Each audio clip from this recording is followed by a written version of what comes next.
Welcome to the explainer. आज हम एक बहुत ही फैसिनेटिंग और फंडामेंटल फिजिक्स कॉन्सेप्ट को ब्रेक डाउन करने वाले हैं। सिंपल हार्मोनिक मोशन, यानी हमारी यूनिवर्स का अपना बैलेंस रिस्टोरर। सबसे पहले एक सवाल जो हमें खुद से पूछना चाहिए, क्या हर ऑसिलेशन एसएचएम होती है? Well, the short answer is नहीं। हर oscillatory motion simple harmonic motion नहीं होती। आज हम इस कॉन्सेप्ट को बिल्कुल सिंपल तरीके से समझेंगे ताकि आपको प्रैक्टिकली आगे जाकर इसमें कोई कंफ्यूजन न रहे।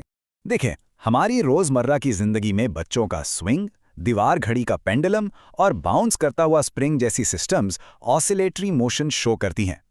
ये सब एक खास रिदम में आगे पीछे मूव करती हैं। लेकिन क्या ये सारी की सारी एसएचएम हैं? इसे फिगर आउट करने के लिए हमें इनके अंदर लगने वाली फोर्सेस को थोड़ा डीपली देखना होगा। बेसिकली सिंपल हार्मोनिक मोशन एक ऐसी खास मोशन है जिसमें रिस्टोरिंग फोर्स डिस्प्लेसमेंट के डायरेक्टली प्रोपोर्शनल होती है और हमेशा हमेशा मीन पोजीशन की तरफ एक्ट करती है। मतलब सिस्टम को आप उसके सेंटर से जितना दूर खींचेंगे वो उतनी ही ज्यादा ताकत से वापस सेंटर की तरफ आने की कोशिश करेगा। It's almost like a giant invisible rubber band. अब अगर इसे मैथमेटिकली देखें तो F is proportional to negative x। ये एसएचएम की एब्सोल्यूट बेसिक कंडीशन है। यहाँ ये नेगेटिव साइन बहुत ज़रूरी है। ये क्लियरली शो करता है कि फोर्स हमेशा डिस्प्लेसमेंट के बिल्कुल ऑपोजिट डायरेक्शन में लगती है। अगर आपका ऑब्जेक्ट राइट पर जा रहा है तो फोर्स उसे फोर्सिबली लेफ्ट पर यानी वापस मीन पोजीशन की तरफ पुश करेगी। इस मोशन की एनाटॉमी में 3 मेन पॉइंट्स आते हैं। पहला, मीन पोजीशन, जो perfectly balance central resting point है। दूसरा, डिस्प्लेसमेंट, जो किसी भी लम्हे उस सेंटर से ऑब्जेक्ट का डिस्टेंस होता है। और तीसरा, एम्पलीट्यूड। ये एम्पलीट्यूड आपकी एब्सोल्यूट मैक्सिमम डिस्प्लेसमेंट होती है, यानी वो आखिरी हद जहां तक ऑब्जेक्ट जाकर वापस मुड़ता है। अब अगर हम वक्त की बात करें तो टाइम पीरियड जिसे हम कैपिटल T से लिखते हैं वो एक पूरी कंप्लीट ऑसिलेशन का वक्त होता है, जबकि फ्रीक्वेंसी हमें बताती है कि एक सेकंड में ऐसी कितनी ऑसिलेशंस हो रही हैं। ये दोनों कॉन्सेप्ट्स टोटली इन्वर्सली रिलेटेड हैं। टाइम ज़्यादा लगेगा तो नेचुरल फ्रीक्वेंसी कम हो जाएगी। अब ज़रा इसे विजुलाइज करते हैं। अगर हम एसएचएम को टाइम के अगेंस्ट प्लॉट करें तो इसका डिस्प्लेसमेंट टाइम ग्राफ एक बिल्कुल परफेक्ट स्मूथ साइन वेव बनाता है। इस वेव में कोई शार्प एजेस नहीं होते।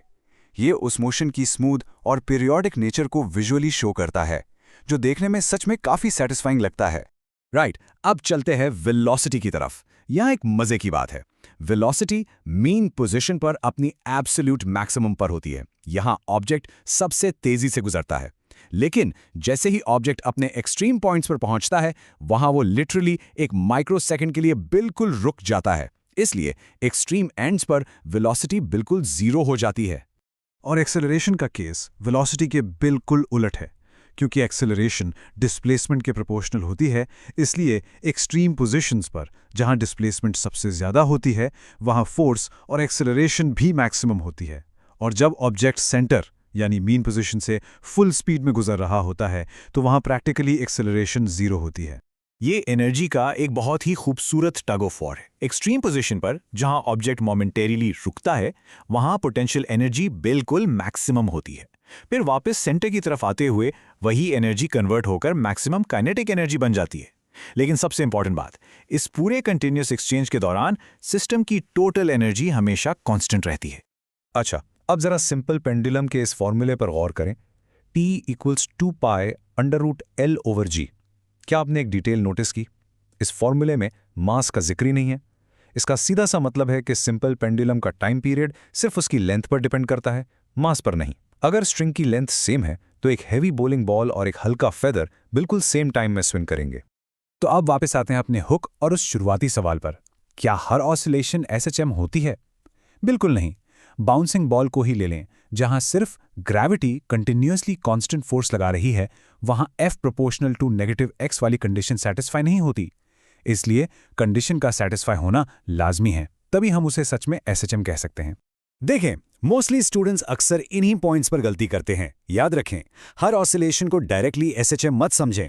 प्रोपोर्शनैलिटी की बेसिक रिक्वायरमेंट को कभी इग्नोर मत करें और ये क्लियर रखें कि एक्सट्रीम पॉइंट्स पर वेलोसिटी स्ट्रिक्टली जीरो होती है। इन छोटी छोटी डिटेल्स को क्लियरली समझना सच में एक रियल गेम चेंजर साबित होता है। समराइज अगर करें तो एसएचएम कोई आम बैक एंड फोर्थ मूवमेंट नहीं है। ये एक स्पेशल ऑसिलेटरी मोशन है जहां सिस्टम हमेशा अपनी मीन पोजीशन की तरफ लौटने की कोशिश करता है। और F proportional to negative x की वजह से जो कंटिन्यूस एनर्जी एक्सचेंज होता है वही इस पूरे सिस्टम को परफेक्टली बैलेंस रखता है।